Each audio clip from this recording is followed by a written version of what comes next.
For myself, I grew up in a Christian home, and I always enjoyed learning the stories of the Bible. But it wasn't until actually different points of suffering that really made me question my foundation. I'd been really close to my mom's side of the family, but it was actually her side of the family that experienced a lot of tragedy. It started with my grandma passing away, and then my cousin dying from a drug overdose, as well as my uncle dying from terminal cancer. And it was during all of this that I started to ask, where is my foundation? What am I really living for? I remembered different programs that I'd watched growing up, and I found them again online. I was going through them and just really finally understanding not only what I believed, but why I believed it, and how what the Bible taught showed who God is. And for the first time in my life, I finally saw a God who was loving, a God who really did care, who gave everything to buy us back. And I realized as well that Jesus' death on the cross wasn't something that happened nearly 2,000 years ago because soldiers nailed him there. It was because of my sins. It was because I had murdered God, and it broke my heart to realize that.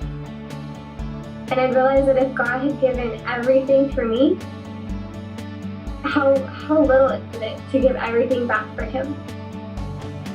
And that's really what changed my perspective.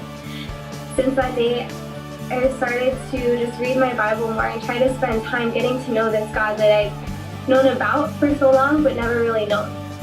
And it was amazing just to see God become real.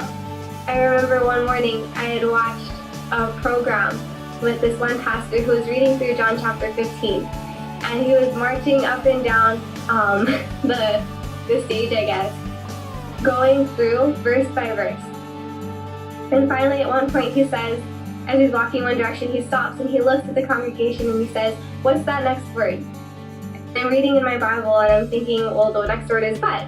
And he says, okay, when you see the word but, you turn around and you walk the other way. That day in class, my teacher was going through and explaining to us how to read poetry. And she's walking up and down the center aisle in the classroom. And as she's walking one direction, she stops. And she says, "Guys, what's that next word?" And in my mind, I'm thinking, no way, this can't be happening. And I look down at my paper and the next word is but. And I'm just like, this cannot be happening. And she looks up and she says, the next word is but. When you see that word, you turn around and you walk the other way. And it was crazy because that's exactly what I had seen happen in my devotions that morning. And ever since then, it's been amazing to watch the little ways and the little things that God has done to show me how real He is. It's very powerful because God is not just some God sitting up in the sky looking down at His creatures that He's made. He's personal. He's a heavenly Father. He's a best friend. He's the one that cares for you more than you could ever care for yourself.